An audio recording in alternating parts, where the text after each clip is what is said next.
SEPTA, a weekly recap of your 2024 Phillies, broadcasting live from Chickies and Pete's. Tonight's show is brought to you by Team Toyota, BCWSA, The Capitol Grill, Independence Blue Cross, and SEPTA. Now, here are your hosts, Phillies PA announcer Dan Baker and Tommy Greene. And welcome, everybody, to Chickies and Pete's in Bordentown, New Jersey for the Independence Blue Cross Bull Session. I'm Paul Jolovitz, in for Dan Baker today, along with Tommy Greene. You're a good pinch hitter, pal. Pretty good. Hopefully, I'll be able to do a better job than Rob Thompson did in the ninth inning yesterday. Here we go. Here we are. As we roll along, Phillies had a first dagger. First dagger of a few. And we'll discuss the Phillies this week. Came back from the depths of a slump, won 4 in a row, lost yesterday, play 7 of their next 13 in Atlanta. You can listen to the show, by the way, on WBCBSports.com or our YouTube page at WBCB Sports. We're happy to be here. And, Tommy, Alumni Weekend we got to start with. The Phillies, yes. We'll talk about baseball in a second, but the Phillies do it like nobody else. John Middleton just does it right. The amount of people, 20 years of the ballpark, the 93 team, the 2008 team, general managers, everybody associated with the team. What was it like to be a part of Alumni Weekend? Oh, my God. I mean, just to see some of the guys that come back. And for the weekend that they inducted one of the best guys God ever. Bless him. Yep. We definitely do miss him so very much. Dave Montgomery. Yes. And, I mean, I can't say enough about him. You credit him for that ballpark, the way that ballpark is. That ballpark plays to today. It's the oldest park in the National League now. I mean, it's the oldest. I think so. I think National League. I think. Really? Yeah. Yes. I mean, the new stadium. I mean, it's what 21 years old 20 now. 20 years old. 2004. Yeah. Yep. Yeah. I mean, it's this ballpark plays, man. And all you hear is the compliments about it for every team and Yep. fans that come in from opposing team. Is how great that ballpark is to watch a ball game in. And how do you know the 409 sign? Dave Montgomery wanted this park to be a little bit different, a little bit unique. Baseball parks, you can give their own identity. The Green Yes. Monster, the Ivy in Wrigley Field. And we have that little jutting out corner to Monty's corner now. Monty's angle. Yep. Right on the wall. Dave Montgomery, Tommy, he's a unique human being. He went to my school, the University of Pennsylvania. Yes. He rose from ticket taker to team president. Yes, he did. He come through from the bottom to the top. That's exactly where he went. And he didn't forget anybody on the way up. So many people on the way up to the top forget the people on the floors while they're past him. Dave Montgomery, from the vice president of the team for whatever to the dishwasher in the clubhouse dining room, he knew about their families. He knew about everything. He wanted to help. He knew everybody by first names. Yep. I mean, it's unbelievable. He was so. I mean, that's a gift. He Not just knew their name, knew them. Yeah. Yes. I mean, he made it a point to go up and talk to him, and I mean, it's unbelievable. That's a gift he had. I mean, I wish I had something like that. I'm horrible at that. Well, I also want to pay tribute to a guy that I'm in for today who did a tremendous job in the 3 nights. Huge Friday night with Brad Lidge, obviously Dave Montgomery, and then yesterday the 20 years of the ballpark, the wonderful ceremonies they had. Dan Baker did a phenomenal job. He always has. He always will. He is unique, and I am honored to be sitting in for him. Oh, God. You're a good pinch hitter, my friend. Well, he's a good regular hitter, and don't give me a chance to do that again. We'll get to the 9th inning of yesterday's game. But the Phillies, Tommy, they had a team meeting on Wednesday. They're 8-18 their last 26 after that ride through the first half. No starting pitching injuries in the first half to speak of. I think that's the big key. But then they go 8-18. Things are going wrong. The bullpen goes a little south. They're not getting timely hits. A couple guys going to slumps. Harper, Trey.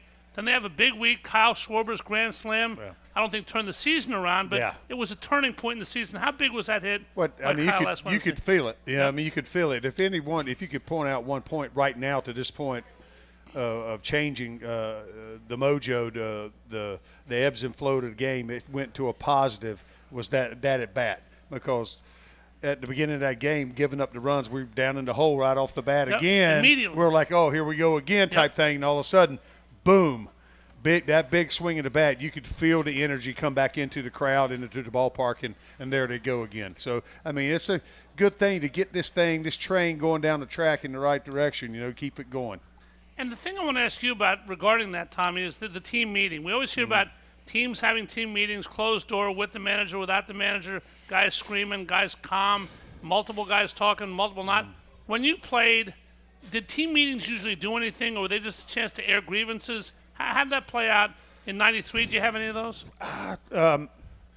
Not in really '93, because if there was any meetings type thing, it was more individual type thing. It's like Boa said. I was talking to Boa today.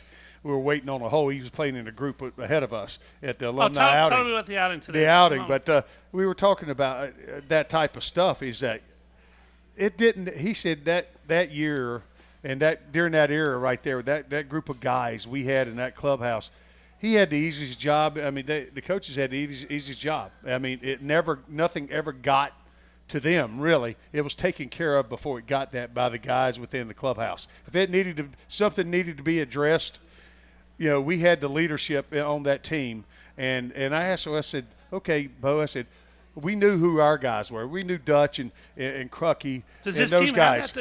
Is Bryce Dutch? It's not. I think me and both at the same time we said the name Schwarber.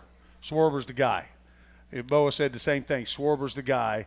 That kind of is that guy, sort of like our clubhouse was a little bit. He says he could have played with us. That type person. I hate to ask you this question, Tommy, but there's really no other way to do this. Obviously, leadership is very important on any bunch of people, no matter what you do in life. A baseball team that plays every day, keeping the egos, keeping the team up through 162, through peaks and valleys. Peaks and valleys, not getting too high, not getting too low, having that even, that steady there. He's not the leader of the clubhouse, but a lot of people say he's the mayor of the clubhouse, the entertainment and such. Yeah. Garrett Stubbs. Do you have to be a good enough? I mean, should he be up here right now? Marchand did well on his trip up here. To have a role on a team, don't you have to play to the role? You can't be a 190 hitter, and just because you're good in the clubhouse. What is Garrett Stubbs' role in this? I don't dislike Garrett Stubbs at all, but what's he's not his a bad catcher. I mean, he's not a bad catcher. He's got a good arm. He does some positive things out there. Can't hit. Well, I mean, but when he does, he tends to do some positive things. He's not going to clog up the bases either. When he does get on it, he can move, dude, and he does some of the little things out there, and he can throw behind the plate a little bit. So his job is to spell JT, is to give him that day off, that day of rest, and the guys, the pitchers, they grab. I mean, they like him, and that's a good thing to have. Your backup guy that they feel like that calls that game too for them. They're on the same page, and they trust him. Not to knock Marchand any, because he's there, and they got a decision to make this offseason of what they want to do with that guy. Do they bring him up because JT's still here? How many years has JT still got with us? 3, I think. Yeah, so he's here, so they got to decide what they want to do, and it's sort of like Ohapi. And Ohapi was ready, and they had to give something to get something, and he's took off in Anaheim. He's doing a good job out there. So you gotta be willing to get. You got that piece down there. Everybody's looking for a quality catcher. Marchand's a piece right now. Is he the one we're going to keep, or do they have somebody right behind Marchand? I think there's somebody right behind him. There's a pretty good catcher they got back there that could be spelled. They could do some stuff with it. Possibly, we could get something we need too. And the farm system as a whole, I mean, it's got to keep pumping people out. Yeah. Catching-wise, there's a couple catchers, a lot of guys in the low minors. We know about Miller, you got a couple. Miller. Crawford. But the pitching staff, Tommy, Dave Dombrowski and Austin Mattingly are doing the best they can, but they're not – the Braves have 38 guys hurt on their pitching staff. They keep pumping them out. They make trades, of course, but they keep pumping them out. Yeah. The Dodgers have like 12 guys with Tommy John surgery in a week. Well, it takes time. When you start rebuilding a minor league system, when Mattingly come here, it comes down into your drafts. You start coming. We started playing pretty good ball. Yep. We went out and got some guys, and we started – it puts us, a little bit behind the 8 ball a little bit when you start drafting like late in the first round. It's a privilege, it's a privilege, but you start drafting late in the first round, you're not getting those big dogs that can make like Skynes or the guy from Pittsburgh. You getting those guys in the first 5 picks that could turn the dial. You're know not what going I to mean? get that, but when Christopher Sanchez was nice last year. Are there other Christopher Sanchez? There's stuff's coming. Yeah, there's stuff there. The arms are there. It's about the maturity and the maturation through the minor league systems. And I think it's getting there. It's sort of, I think, me personally, it's starting to revert back a little bit. We're hearing talks about pitchers pitching more, getting starters going maybe deeper in ball games in the minor leagues, maybe trying to start doing that. That would be a huge thing, getting that going, and then running less than the 5 and fly type things. I'm a firm believer. The starter has to be able to go over 100 pitches. That shouldn't be the threat. I think has it proved that you're going to cut down injuries? How many injuries they had? I mean, it doesn't matter. You're going to have injuries, but you got to be, that starting staff has got to be able to go 3 times through the lineup. I know and let them try to get out of trouble in the minor leagues and learn how to pitch. When you pitch, Tommy, I mean, you're a big guy. We're pitching on 4 days sometimes. Of course you are. If Topper, whoever, Jim Fregosi, whoever, came out and yanked pitchers after 5 innings, after one bad this or a 38 hopper, you'd go crazy, wouldn't you? Pitchers are there to pitch. But that's like Fregosi said. I said, I don't need a pitch counts to tell. I got my eyes to tell me how you're doing, and that was the key about the era I come through with. It was about he knew us as a person, as a pitcher, and what we did well, and we got out of whack a little bit, and it started going the other way. You could see that. It wasn't a pitch count that did that. It was the eye test did that. Nolan Ryan was asked once what the most pitches he ever threw in the game was. You know what his answer was? I don't know. Yeah. There was times. I got stronger as I went. And if I got through the first couple innings, and that, through the lineup, third time through the lineup? At the first couple innings without getting really beat up and you threw too many pitches, like you're throwing 45, 50 pitches through 2 innings. That could bang you up. Did you want to get by it without early? doing that? And, I got better as I went. I got stronger as I went. So, but like Schilling, Schilling was sort of the same, Do you pitch the contact early, hoping you can lower your pitch count, keep No, yourself? I didn't think about pitching the I was challenging the zone. I was challenging the zone with my assortment of pitches. That's the way I look at it. It's not just challenge the hitter with fastballs. I was a fastball guy. Schilling were fastball guys. But it's challenging the zone with your assortment of pitches. And if you're throwing quality pitches, not on the corners, but you're staying out of the middle of the plate, and you're showing the umpire you're throwing strikes, and and the hitters say, hey, these guys are coming. They always knew us. We'd go into places. We'd go. When you and Schilling come there, we got to be ready, because y'all weren't jacking around. We'd come. We were challenging the zone with what we did. We weren't trying to nitpick too much, and we like to establish that strike and being down in the zone. That way we could start creeping it out and making them make decisions on what to swing at and what not to. Throw strikes early so you don't have to throw strikes late. All right, Mr. Greene, do you promise to tell the whole truth and nothing but the truth, so help you God? Yep. Robo umpires or no robo umpires if it's Tommy Greene's decision? Behind the plate. What do you think? I don't know. No robo umpires.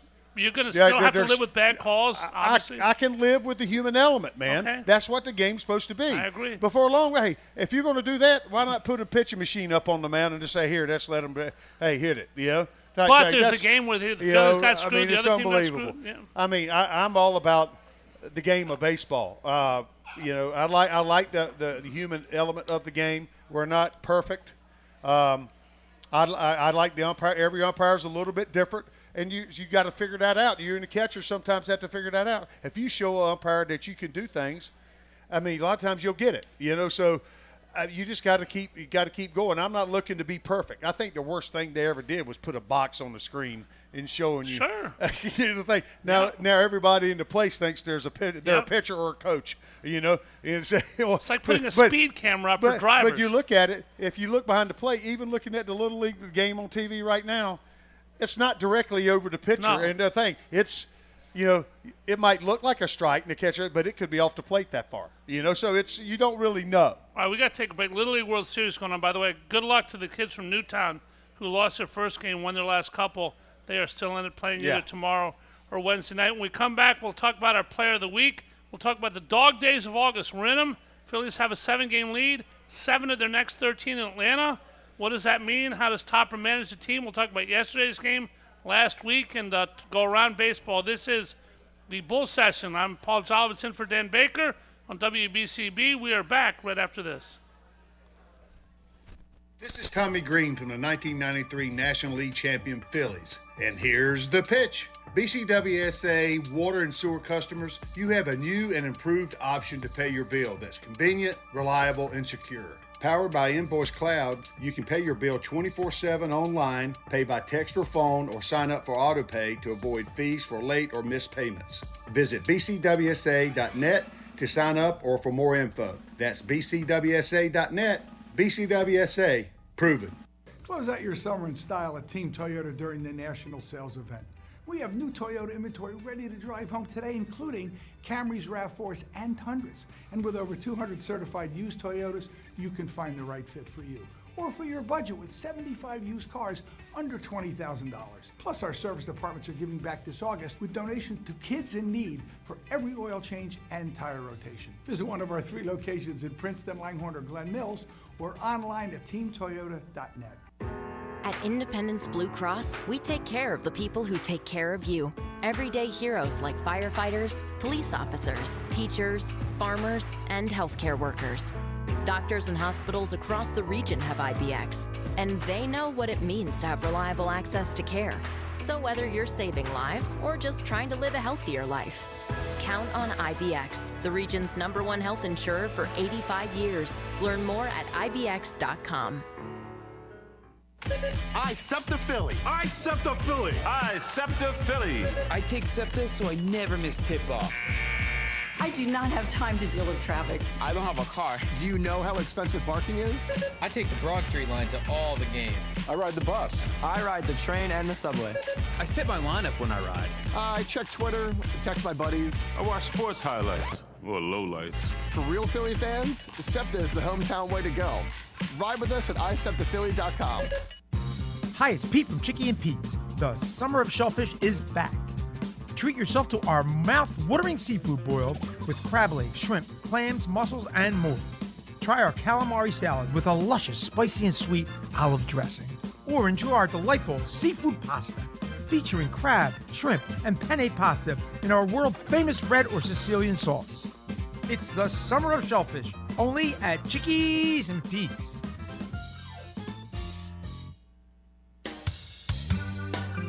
We now return to the Independence Blue Cross Bull Session presented by SEPTA. Once again, here are your hosts, Phillies PA announcer Dan Baker and Tommy Greene. All righty, Paul Jolovitz in for Tommy Greene with the beautiful Chickies and Pete's in Bordentown. Nice crowd here, lots of stuff on TV. Phillies off tonight, going to Atlanta to play the Braves tomorrow, and the Royals, part of a 6-game road trip after their homestand, which turned a little bit of a season around.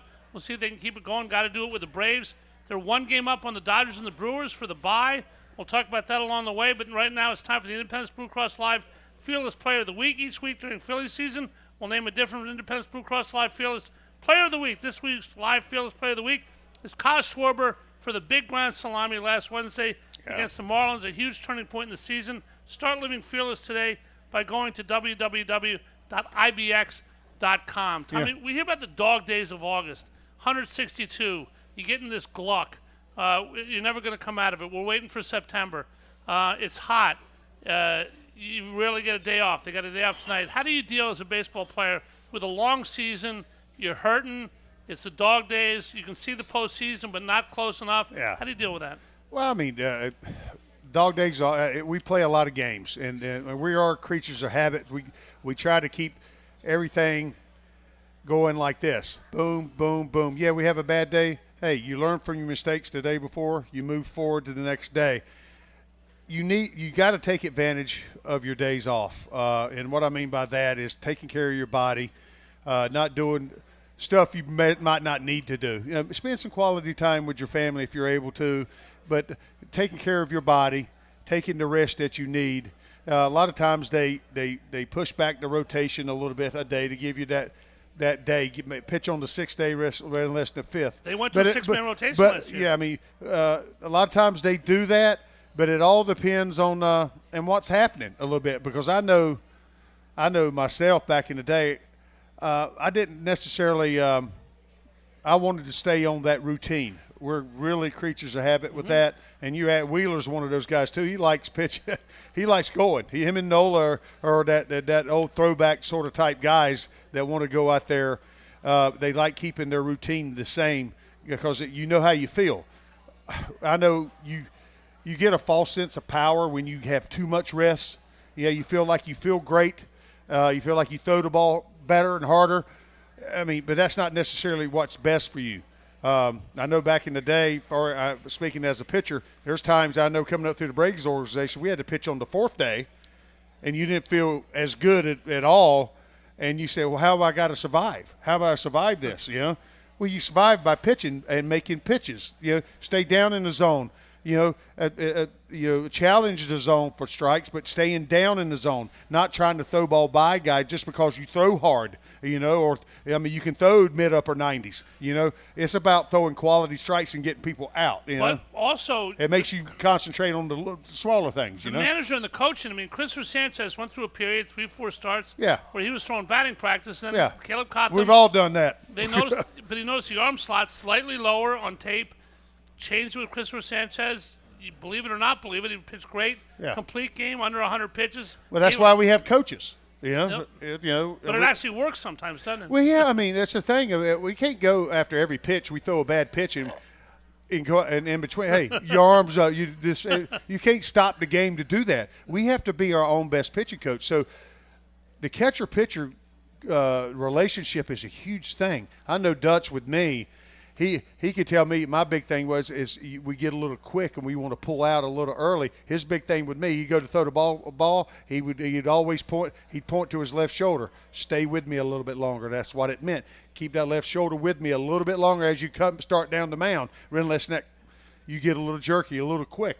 And you do that, we still drive through your catcher. That was one of my little keys. That got me down in the zone. I didn't pull off, you know, and lose. I'd lose the ball up and in to righties, up and away to lefties. You know, it was little things. But that's why, you know, pitching coaches, they have them. They can come in between. Hey, you're down in your slot a little bit. They know what makes you tick a little bit. They see you day in and day out, and they have film now, especially to do that. But especially when you you're watching them from behind. You know, you're able to see the tapes and stuff. You can see that slot kind of, hey, you're down a little bit, you know. And sometimes it takes. It's not really something that really jumps at you right off the bat. It's just something small sometimes that makes a big difference, and that's evidently what happened with Sanchez. All right, there's another thing that the Phillies do that bothers me, and we're going to talk about a few of those things tonight. Different people have different ways of looking at this. I'm sure you have different ways, and there's righties, there's lefties in baseball. Rob Thompson is a righty-lefty freak. He'd rather pitch to Bob Ruth, who's a righty. If Albert Pujols played for Rob Thompson and Otto Schmorgenbesser was his backup, and there was a righty on the mound and Otto Schmorgenbesser was a left-handed hitter, he might play that night. To me, the righty-lefty thing, if you're a good pitcher, you can hit any kind of get anybody out. Good hitter, same thing. Yeah. Obviously, it matters at some point. Well, you play the matchup sometimes. So you don't all the time. You know, I mean, it's. Does Topper how do you get better? How's your guy? How do you get better if you don't see it? You know, if you don't play against lefties, if you're a left-handed batter. I mean, and the guy that has got the possibility of turning the corner to make a difference. You know, we're leaning on a guy right now, Bobby Marsh. You know, we could talk about him a little bit. Yeah, he scuffles a little bit, but he's going to scuffle. You're going to scuffle against right-handers sometimes. You're going to go through. He's scuffling against everybody. Yeah, I mean, so how do you get out of your little slumps or your scuffles? You got to play. You got to see pitches come. You got to do it. I mean, do left-handers hit better off me or right-handers hit better off me? I mean. If you're throwing good, they're not going to hit either one. It doesn't really matter that much. And if I execute my pitches, what I do well, it doesn't really matter, you know. I think that's just me. Yeah, I mean, but the percentages, they play the percentages a little bit. And so, like you say, Thompson seems to do more so by that, you know. All right, and then the other thing is there's a lot of areas of a baseball team. I mean, there's been slumps. Hitters are going to go through slumps. Nobody plays 162 like Willie Mays in his prime. But bullpens are confusing to everybody in the world, Tommy, because nobody can figure them out. You can be Mariano Rivera one year and Mike Rivera the next year. Rivera, of course, one of the few exceptions, who was always great. But the Phillies bullpen seems to be in a little bit of a rut now. Alvarado has been terrible since a month or two ago. Yeah. Hoffman even isn't really locating. I think he's it's there. You go through those times, you know. But when you have a bullpen like that and everybody's going through it, I love Hoffman as a closer. To me, he should be the Phillies closer, period, until otherwise. Esteva's been okay. But he's quality. I think he's just had that one outing like that. But we got him. He did the job over there with the Angels and stuff. He's got the stuff to do it down there. And what you want from your relievers, you don't want no guys coming in and throwing balls. But I think our guys have been pretty decent at that, not bad. But it's crunch time now where they got to trend in the right direction. You're gonna have your little spots you go through. You just don't hope they all go bad at the same time, and that's been our tendency. That's exactly right. That's been our tendency so far. But you're gonna have a guy or two that kind of scuffles. But it's just we've mentioned in the past. The key to pitching and the rotation and stuff is 3 or 5 guys, starters, being on track and giving you, if we can stay in games and win 3 of those 5 games, not necessarily them winning, but keeping us in those games and giving us a chance to win, and we win those ball games. You win 3 out of 5 games, you're still making hay, as you go over the court. Then you got that time where you go through the rotation and everybody sort of deals. And you're making big-time gains. But if you're topper and a couple of your bullpen guys are scuffling, you don't have defined roles necessarily, do you tend to me, adjustment is what makes anybody good at what they do. I don't care what you're doing in clear seas. When the iceberg shows up, whether you're a Wall Street trader or work at Wawa or Pete here at Chickens and Pete's or a baseball manager, you got to adjust. Does Thompson tend to let, if you were Rob, tend to let your starters have a little more rope if you know your bullpen scuffling? How do you handle that without offending anybody, without doing this? Well, first of all, it's not about hurting people's feelings, dude. I agree, 100%. You can't worry about hurting people's feelings. You got to go with what's carrying you at the time. 100%. And if you got a couple you got those starters are going a little bit, and the bullpen's been scuffling a little bit. I won't, as a starting pitcher, I'd rather give those guys a day off, hopefully. That's why back in the day there was sometimes no choice. We had 5 guys in the bullpen. We had 5 starters. There are some times we had no choice as starters as to going that extra inning or more or whatever to going through. But then we had real National League Baseball in the fact that we had a hit. We didn't have the DH. The pitchers had to hit, had to bunt, had to come through. The manager had to make a decision. Does he pull us or not? And then he's got to make that decision. Okay, my bullpen needs the day off. That made the decision to keep us in there. Now, as a starting pitcher, I took pride in hitting. I took pride in getting down bunts and moving runners over and doing the little things. You took pride in hitting the ball out of the ballpark. Well, no, I didn't. It wasn't about that. No, it wasn't. Hey, I won ball games for myself, base hits and bunting and running the guys over to turn the lineup over and get to Lenny with a guy in scoring position. And that was a huge thing. Yeah, there was nothing better than the other night to see somebody square around with a man on second base and bunt a baseball. Not a squeeze bunt. It was sacrificing and bunted a ball to make the third baseman field it, and he putted it in the perfect spot, and the third baseman made a bad choice, and everybody was safe by putting down just a quality bunt.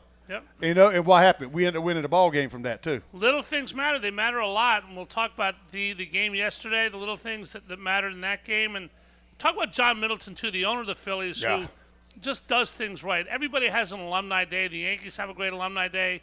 I watched Oakland yesterday. They inducted Jose Canseco with 5 fans in the stadium into the Hall of Fame. The Phillies really do it right. We'll talk about that a little bit when we come back. Talk about the road trip and the 6 games to follow. Kansas City, pretty good little team. With Bobby Witt got Jr. some players, man. That's a player. He's a player. He may be the best player in baseball right now if you're not talking about Aaron Judge. I knew his daddy. Shohei Ohtani. His daddy pitched. I got drafted with his daddy. Same draft. Pitched for the Texas Rangers. He threw hard, right? Bobby Witt. He could bring it. He could bring it. We're going to try to bring it for you. The Bull Session from Chickens and Pete's in Bordentown. We are back right after this. Stay with us. At Independence Blue Cross, we take care of the people who take care of you. Everyday heroes like firefighters, police officers, teachers, farmers, and healthcare workers. Doctors and hospitals across the region have IBX, and they know what it means to have reliable access to care. So whether you're saving lives or just trying to live a healthier life, count on IBX, the region's #1 health insurer for 85 years. Learn more at IBX.com. SEPTA offers a variety of career opportunities. Our core business is transit, and with 5 modes of service, we rely on and need operators, engineers, and conductors. But it takes a host of other specialties, including mechanics, electricians, plumbers, masons, painters, carpenters, welders, and more to keep the system moving. As an employee, you will earn competitive compensation and great benefits, including medical, dental, prescription, and a pension. Visit jobs.septa.org to apply today. That's jobs.septa.org. Hi, it's Pete from Chicky and Pete's. The summer of shellfish is back. Indulge in our sweet and spicy sticky lobster tails with cilantro and lime. Enjoy Chicky and Pete's chilled crab tacos bursting with snowy white lump crab meat. Treat yourself to our mouth-watering seafood boil with crab legs, shrimp, clams, mussels, and more. Or dive into our tasty seasonal herb mussels, prepared to perfection in our delicious zesty broth. It's the summer of shellfish, only at Chickies and Pete's. We now return to the Independence Blue Cross Bull Session presented by SEPTA. Once again, here are your hosts, Phillies PA announcer Dan Baker and Tommy Greene. And I'm in for Dan Baker. I'm Paul Jolovitz. I never threw a no-hitter in the major leagues. My partner Tommy Greene did. You're a good pinch hitter, though, pal. A very good pinch hitter. I actually never got a pinch hit. The Phillies actually have 1 RBI, Tommy, this year, pinch hitting. 1 RBI. They played 124 games. 1 RBI. It's absolutely ridiculous. That's shocking. Well, you look at it; they're not having to pinch hit, dude. They won't pinch hit. Well, they don't have the pitcher hitting anymore for that. I mean, it sort of took away that role of our back in the day. Like the Dodgers used to have one of their they had some of the great pinch hitters. Manny Mota. Oh, it was unbelievable watching those guys. They got. But that was part of the game back then. And now this went the other way. So, but I don't think I'm out of line here and telling you without any idea of whether I'm right or not that 1 RBI has to be last in the major leagues. Yeah. They're not a threat. Yesterday, let's talk about yesterday for a second, then move on. I don't want to lump on it, but 9th inning, Cal Stevenson tying run. Edmundo Sosa single lead off the inning. Bryce Harper on the bench, hadn't played, didn't ask not to play. Full house, alumni day. You know about him in the clutch. JT Realmuto on the bench too. Instead, Stevenson grinds into a double play. Garrett Stubbs grounds out to end the game. You have to try to win every game, Tommy. I mean, to me, they have a day off today. I didn't like that. How do you feel about it? Well, I mean, I'm sort of in your mode right there a little bit. I mean, I can just vouch for back when I played and guys being given a day off. And you try to get the day off, but when it comes time to down to the nitty gritty at the end of the game, you got a chance to win it. Why not pinch it? I mean, bring Harper off the bench or JT in that situation to one swing of bat might make a difference in the ball game, get you back in it. But I understand giving the day off, but I mean, I'm in your mode a little bit. And then we were talking earlier before the show about 6 teams within a game. Brewers are hot. Dodgers, obviously. The Braves are 7 games back. The Mets are back. Phillies are going to win the division, barring a complete collapse. Even if they do, I don't know what the Braves are going to do with now Austin Riley's out. Oh, he is? I didn't know that. What happened to him? He could be out for the year. Oh, man. Yep. I just hate people getting hurt. I mean, you want to play against the best. You want to play against the best team. You have to admit, Atlanta's been through the ringer when it comes to injuries, man. It's been unbelievable. And then the Phillies, though, they have 1-game lead for the best record in the National League. Best record in baseball doesn't matter. Are the Phillies the best team in baseball? Maybe, maybe not. It doesn't really matter right now. Yeah. It matters in October. And the Phillies have that 1-game lead. You got to win games. Yes. How important, Tommy? You get a bye, 2 byes in each league. 3 plays 6, 4 plays 5. Obviously, you have the rust versus rest. You can get stale. You can be 10 days between starts. Yeah. But then again, you don't have to win a series. Bye or no bye, what's your feeling on that? I'm an advocate of playing. You can stay in your rhythm, and we're creatures of habit and that type of thing. I'm all about having a day off or so, but having where you're not playing in a week, that's a tough thing, man. That's a tough thing. But you get giving stale. You a series. I know. It's weird. I mean, I know I can't vouch for it. I never had to go like they do today with all the we didn't have the playoffs like they have today with so many people getting in, the wild card teams and all that kind of stuff. I just know at the end of our season when we clinched, they pushed me back. Basically gave me missed a start at the end. So I was pitching on 11 days, basically rest. I mean, pitching on the 11th day with 10 days rest. And it affected me. I mean, I felt great. Don't get me wrong. I felt strong. I felt probably threw. And people always say, how hard did you throw? Probably threw the hardest I ever thrown in my life. What did I do? I got shelled and knocked out in the friggin' third inning because I couldn't keep it down in the zone. I was ball one, ball two all the time, running less than getting ahead in counts and stuff like that. The strike zone wasn't the same like it is today. It's a little bit different. But, I felt like it hurt me. I felt too strong. I hated being too strong, Over I the wanted top. that, Like real estate, location. Obviously that matters, and you got to have 4 guys. If you don't spend enough time off the mound, you're too much. It affects you. I think it messes you up a little bit. I want to play stream of consciousness with you. I'm just going to mention a name instead of a question, and you roll with whatever you want to roll with. Taijuan Walker. He better get on track. Is there a track for him to get on? Well, I mean, I can talk about him for a while, but with that guy, watching him pitch when he was younger, and he's getting older, and things happen. You have injuries or different things. He doesn't throw hard like he used to. It doesn't mean he can't pitch. But I know just watching him all over his career, he's a big guy. I never thought he got the most out of his body. I never thought he got on his legs enough and using them to drive down the mound a little bit. That could help with a little bit of velocity. But still, it comes down to making pitches. And his tendency now,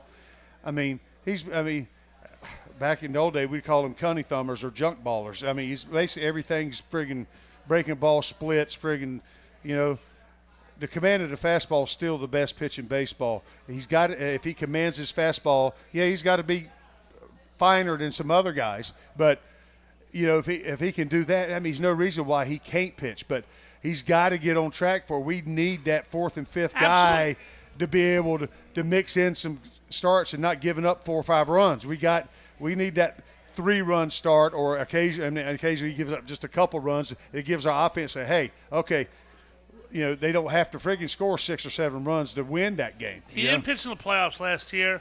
Obviously, well, he couldn't. He wanted to pitch. Well, I like he's sort of a bulldog. The bulldog. People say I don't know him, but what I've heard about him, pitch, but I can't pitch. But they like his makeup and the fact that he wants like that. But to me, you got to take a step back off the mound, or take a step back and look what's happened. Why is this happening? But they want to go. You got to say, hey, dude, I understand why they didn't pitch me. But thing. They went to a 6-man rotation at times last year. There's been suggestions. Caleb Cotham, same thing this year. But you have to have the people to do it with. You got Zach Wheeler, you got Aaron Nola, you got Chris Sanchez. Hopefully he can keep it up. Hopefully Ranger comes back. But Colby Allard, Tyler Phillips, Taijuan's a guy who needs to eat some innings for this team. Yes, he does. And we need him to get on track a little better than he has been. He's been having that one blow up inning a little bit that kind of kills him. He'll give up 3 runs, but he's not pitching but 4 innings. He's or whatever. And now he's at the point now his pitch count or whatever it should be there, and he's got to get us deeper. He's got to get us into 6th inning. If he gives up 3 runs or whatever, 4, we still got a chance. That's I can deal with that. That's the starting pitcher's job. That's I can deal with that. But you start giving up any more than that, you got issues. The big thing with me now is about health of our guys. Yep. The guy that's got to come back, and I'm praying that he's healthy is Ranger. It's coming because you start dealing with back. He's going to be the big difference coming back. We need him to be solid. He's going to take him a little bit to get back up to where, as far as pitch count's concerned, because I don't think he's necessarily went down to a minor league rehab. He's been doing simulated games. Yep. But we need him to come back. And it's hard to beat a Ranger he started out the year with. He was basically unhittable. Who is the real Ranger Suarez, in your opinion? Well, commanding everything he does. He commanded his fastball. He changed speeds. He wasn't down the middle of the plate. The mistakes he made wasn't over the middle of the plate. He wasn't over the middle of the plate. When he started getting trouble, he was over the middle of the plate. Now, was he having that back issue? We don't know how long that was going on. And anytime you have that kind of issue, hurt, do you? Dude, it affects you. People don't really know what's going on. Yep. You know, they ain't coming out telling everything. You know, so we just want them healthy. You know, and we want our guys as healthy as they can be. You're going to be tweaked up a little bit and not feeling great. As long as you're good at taking the potion, you're not hurting. You might not feel as good. You still can pitch. You know. So. All right, Tommy. These guys, it all falls into this. John Middleton said he didn't understand in the paper today on the internet the 8-18. It's got to change. He's not an owner that meddles a lot. Spending $260 million this year. Trey Turner, who I didn't think they should have signed last year, but they did. Bryce. By the way, I'm going to mention Turner here. He could have been mentioned in the Player of the Week too. Could have been. He had like 420 last week. Yeah, man. I mean, he had a pretty good week. They did. They didn't need a shortstop last year at all. It's not against Trey Turner. Yeah. It's against the use of the money. But Mr. Middleton is the guy who signs the checks. Yeah. He is the biggest fan the team has. He is a great ambassador for the game in Philadelphia. Brings everybody back for alumni weekend. He went to his house for dinner last night. Yes. Awesome, by the way. Of course, I mean, when you're that wealthy and that nice, you can make good things happen. What does John Middleton mean? Obviously, every team has an owner. The Yankees had Steinbrenner. Everybody's got one. Maybe there'll be corporate ownership in the future. But what does John Middleton mean to the Phillies? Oh, my God. I mean, as a ball player, I can't imagine. I mean, he's very personable. He's very approachable. And, I mean, and that's what you – I mean – I know as far as the managers I've had, I was fortunate of being able to talk. I always go back to Jim Fergosi. He's one of the best I've ever had. But I played for Bobby Cox too, and he was sort of the same way. You always could have that conversation with. They were straight shooters, and they told you, you know, and they were honest, and they were good people too. I mean, they were your manager, and they could treat you like that at the office, at the business, and then off of it. They were your best friend. I mean, type thing. They were your friend. Let me interrupt you for a second. That type thing, but they distinguished the difference. You know? What about Rob Thompson? Rob Thompson, people say a player's manager, a hell of a nice guy. Yeah. We'll get back to Mr. Middleton in a second. Yeah.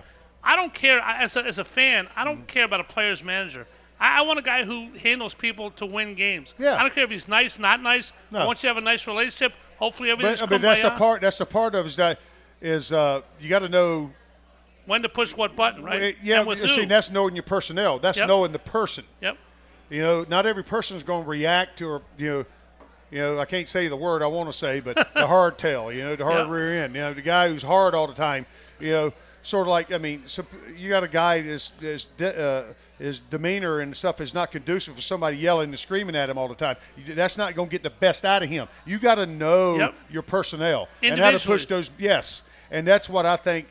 What makes a good manager and stuff like that. There's times you can get on them and times you can challenge them. That's what so good. It was so good about our clubhouse with Darren, with Dalton, and he knew. Hey, he got in my grill. John Vukovic, it got on me. And it's well deserved. I needed it. Yep. You know, it kind of wakes you up a little. It gives you a self check a little bit. And every now and then you got to do that because sometimes you just don't realize you're doing stuff that might not be the right thing. You know, it's kind of chapping people a little bit, and you got to get on the right track again. You know, that's just off the field, playing the game the right way. You know, we're not out there. None of us are out there trying to fail. When they're out there, we're not trying to fail and do things. You know, you got to get mentality right. You got to get the gray matter right, and that's going to help what you do on the field. But you want to please the fans, the greatest fans in the world. An owner. How do you please the fan? How do you please the fan? You go out there and hustle. First of all, how much of it's you for give the owner? your effort, how much is Mr. Middleton? And they know you got to have some success. That's going to please the fan. How much does John Middleton inspire? Some owners people like, some they don't like. Does a great owner inspire teams to do things that a bad owner may not? I think so. I mean, they know that John's going to do what it takes to give them the team the best chance to win, to what he feels like. He's told Nebraska, he's say, this is the way, here it is. Go do what you think needs to right. He's given that leeway to go get what you need to do it. Now, but you're trying to be smart about it, not just going out there and just for the sake of writing a check to do things. You're trusting your people that you have in line. You know, he's the owner. You know, he wants to win. And he wants to do it. And he's opened up said, hey, we can go do this. And the luxury tax. But we want we want the right people. We're not doing it just for the sake of doing it. You want it to fit in what you're trying to do with your club to do it, and he's all for that, and the guys know that, so. All right, well, that's Tom Middleton. He's a wonderful owner. Dave Dombrowski, been in the World Series with a bunch of teams. Alec Boehm, 35-game on-base streak. What a good year he's had, man. He's drove in runs and done some things, positive things. For playing better at third base, too. Yes, he is. When we come back, this is going to sound like the combination was safe, but it's not. 6-11, 26-35. Why am I saying that? Why does it matter? You'll find out when you come back to the final segment of the Bull Session from here at the beautiful Chickens and Pete's in Bordentown. We love it here. Back with our final segment with our ace producer, Mr. Chris Sermer, right after this. BCWSA customers, former Phillies pitcher Tommy Greene here. I played on the 1993 National League champs, so I know a thing or two about what it's like playing on a winning team. BCWSA has all the ingredients. They make it easy for their customers to get automatic updates by text, email, or phone anytime there is a disruption in your service area. You can even customize your alerts by going to bcwsa.net. That's bcwsa.net. BCWSA, your partner for a safer environment. BCWSA, proven. Close out your summer in style at Team Toyota during the national sales event. We have new Toyota inventory ready to drive home today, including Camrys, RAV4s, and Tundras. And with over 200 certified used Toyotas, you can find the right fit for you. Or for your budget with 75 used cars under $20,000. Plus, our service departments are giving back this August with donations to kids in need for every oil change and tire rotation. Visit one of our 3 locations in Princeton, Langhorne, or Glen Mills, or online at teamtoyota.net. At Independence Blue Cross, we take care of the people who take care of you. Everyday heroes like firefighters, police officers, teachers, farmers, and healthcare workers. Doctors and hospitals across the region have IBX, and they know what it means to have reliable access to care. So whether you're saving lives or just trying to live a healthier life, count on IBX, the region's #1 health insurer for 85 years. Learn more at IBX.com. Bringing in top talent is as easy as 1, 2, Key. SEPTA Key Advantage is a unique and valuable transit benefit program that gives your employees all-day, everyday access to the entire SEPTA system. That means your staff can get into the office, over to a meeting, and out for the night, seamlessly and affordably, all thanks to you. Learn how easy it is to customize a SEPTA Key Advantage program for your team at SEPTA.org/partnerprograms. That's SEPTA.org/partnerprograms. Hi, it's Pete from Chicky and Pete's. It's summertime, the perfect time to relax and enjoy one of our handcrafted signature summer cocktails. They're bursting with fruit flavor. Try our blackberry gin fizz, blueberry blitz, spicy watermelon margarita, peach Cosmo, strawberry Aperol spritz, beach cruiser, or patriot punch. Sip, savor, and enjoy. Delectable summer cocktails only from Chickies and Pete's.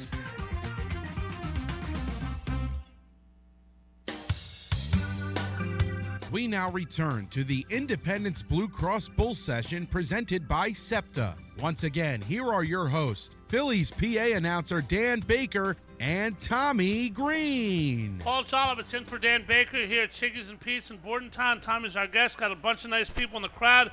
Phillies fans who have no game tonight, but back to the Hill tomorrow. 6-game road trip in Atlanta. Got to beat those Braves. They got a bunch against them coming up. Yeah, the Braves kind of in playoff position, but bunch of injuries.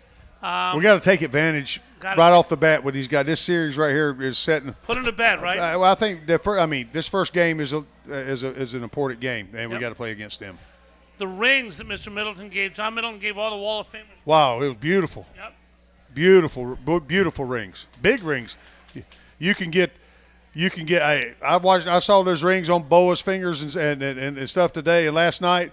And you can work out your biceps just lifting up your arm with that thing, man. It was unbelievable. It weighed like 20 pounds. Looks like a World Series ring, doesn't it? Yeah, it's huge, just like that big, man. Wow. They're huge. All right, Tommy, 6-11, 26-35. Ryan Howard, Jimmy Rollins, Chase Utley, Cole Hamels. Talk about, do you retire the numbers or not? They're all Wall of Famers or will be. And none of them are Hall of Famers. Chase Utley maybe. The others have no chance. Don't believe it if you hear they do, whether you believe they are or not. 0 chance for Jimmy Rollins. 0 chance for Ryan Howard, who's already off the ballot. Should they get their numbers retired by the Phillies, Mr. Greene? One or all? Doesn't have to be one size fits all. No, I mean, no. Do you have to be a Hall of Famer? I think so. So. I'm more old school in that. In my belief, Hall of Fame means something. I mean, it's everything. All these awards, getting on the Wall of Fame means something for the Phillies. I mean, but does it mean they retire your number? No. I think the Wall of Fame is the line. They say you make the Hall of Fame. I think you deserve that. So you'd retire none of those numbers. I think. Would you be careful who you gave them to? Some people don't retire numbers, but somebody's got to be an exceptional prospect. Mr. Middleton said, I'm not giving out those numbers. They're not retired, but I haven't given 3 of them out yet. If some uber prospect comes, do you maybe give it to him and he's got to live in the shadow of Rollins, of Howard, of Utley? Well, I mean, hey, it's not about the number, man. To me, that's to me as a ball player, it ain't about the number. That's just, to me, that's superstition and all that kind of stuff. You know, I've had this number since I was 8 years old. I mean, that type of stuff. To me, I looked at it like this. I want to be on a big league field. I want to do what it takes to stay on the big league field. And if I can do that, and then bottom line, I end up doing well enough to stay up here for however long, 10, 12, 15 years, and you've stayed here that long, you've done something right. And if you've had that type of success and you got a chance to possibly be included, possibly being in the Hall of Fame, that's all you could ever dream about. That means you've been a consistent baseball player, and that's all you could ever want. All right, Tommy, this year, let's not kid ourselves. We got fans here. We got us. We got all kinds of people around the Delaware Valley. The goal this year is not to make the playoffs. It's not to win the East. It's not to get to the World Series. It's to win the World Series. Well, that's every goal every year. But it is etched in stone. It's my goal every year, but I don't think it's everybody. That's the fans' thing. They have to win, yeah. When you were in 93, when you guys made the World Series, was it, we were hot and healthy on the first day of the playoffs and took it as far as we could? How do you translate, because the Braves obviously have had trouble doing it, 14 division titles. Last couple of years, Phillies take them out. How do you separate the regular season where you need 5 starters from the playoffs where you need 4? What's the biggest thing the Phillies have to do in the next month and a half to prepare for the playoffs? They got to take a game at a time. You got to play the game the right way, you know. And you got to move runners over. You got to do the little things that mean a lot. You got to take that extra bag, go first to third. You know, sometimes you got to get down a bunt, get a guy over. You got to do the little things. Don't leave him stranded at third. You know. The little things make a difference. It's about getting going at the end of the season and playing good fundamental baseball at the end. So hey, we're playing good baseball. We're not giving away runs. We're gonna be there at the end where one swing of the bat makes a difference. Bottom line, it comes down to pitching and defense. Yep. It makes a huge thing going into the playoffs. Who's hot going in? And we know in Philly we had one of the best teams ever. We could go in. When we had to face St. Louis that time and got into where Carpenter and those guys were hot coming into the playoffs. Yep. And what happened? They shoved it up, man. Yep. They shoved it. If they start pitching, they can shut down good hitting. And so we got to be playing good fundamental baseballs and moving guys, moving runners, and doing things and we've played some good baseball this year. We have. They showed that they can do. They showed they can do it. But it comes down to, we have to make the routine play defensively. You know, catch the ball, make the routine play, not throwing the ball away. You know, health is a big part of it. Luck's a big part of it. You got to be hot and healthy. Yes. But when you, a lot of people, the cliche, Tommy, is I get asked in interviews all the time and on WIP, the Phillies all swing for the fences like they're one person. Maybe they do, maybe they don't. Maybe they do some games, maybe they don't. Maybe small ball is undervalued, maybe it's not. Is that all a bunch of hocus pocus? You just go out and play, or is there some validity that everybody stands back on their heels and tries to hit a ball in a small ballpark to jabit? I mean, I can't vouch for the way the game's played these days. I haven't talked to the guys, their approaches. I've seen, like one in particular, a guy that's made an approach since the 1st of July, and we were on him pretty hard pretty much all year since he come here, was Castellanos. Played well lately. He is swinging. He's doing at the bat. It's probably the best you could probably do. I don't think he's guessing as much. Well, he's a swinger now. He's going to swing. That's how he does things. But it's like he's willing to go everywhere now.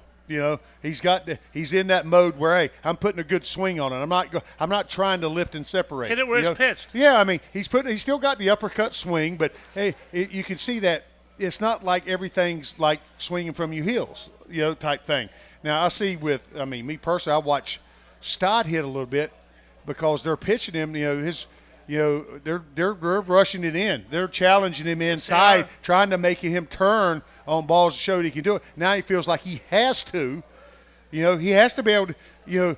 To me, he gets bigger, and it looks like he's trying to lift rather than less than like he was last year to approach it to play. Hey, fight those bats off. There's nothing. Let the ball travel. If you get jammed, you get jammed. Those are base hit too. Yeah, you won't hit it solid, but you live to fight another day with that. It's just, it's part of baseball. They make an adjustment. You have to make an adjustment. He's in that adjustment period this year where it's fine. It's his second year for a second full year going through it, So it's part of the evolution of baseball as the maturation process for him. But as far as swinging from the heels and stuff like that, I don't think that necessarily is the guy's approach things, Schwarber, Bryce. Schwarber's had a pretty good year.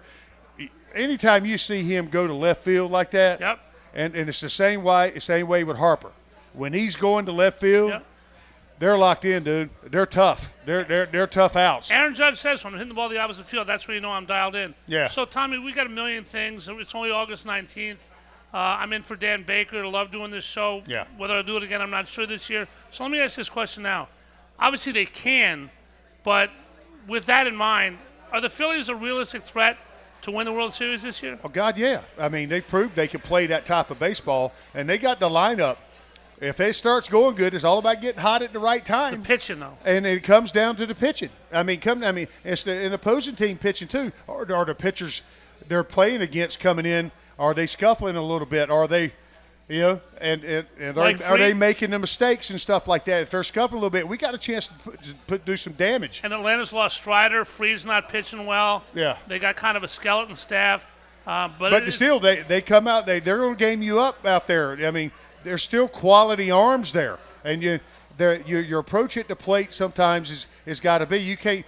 There's a pitch. I think approach at the plate where first strike is mine. Maybe even the second one, is mine, but the third one is the team's. You gotta battle. To me, you gotta shorten up a little bit. I don't think necessarily choke up. I'd like to see you choke up a little bit where you feel like you have better back control, and you work and that's why I think it looks like Castellanos has looked that way, especially when he gets two strikes. If he never gets two strikes, he's battling. It looks like he's battling more. It's not free swinging as much. He's battling a little bit more. That approach has helped him because he's not swinging and missing. He's putting balls in play. When you put balls in play, they got a chance to fall in for hits, and that's what's been happening. Love the talk. We could go on all night. We love talking baseball. We should go on all night, but we can't. We're not allowed to do that. The nice people here, the nice people at Chickies and Pete's. It's been a quick hour. Tommy, yes, really appreciate it. Thanks so much. Thank you, pal. Thank you, Dan Baker, for letting me sit in. We'll do it again next week. Chris Ermer has produced this fine show. Gus Barber back at the station. Great job. This has been from Chickies and Pete's in Bordentown, New Jersey. This has been the Bull Session, and we'll be back again next week. Phillies on the road trip in Atlanta. Go Phillies. Great alumni weekend. Fans are great. Have a great week, everybody. See ya. You're listening to 1490 WBCB and on your FM dial at 107.3 W290.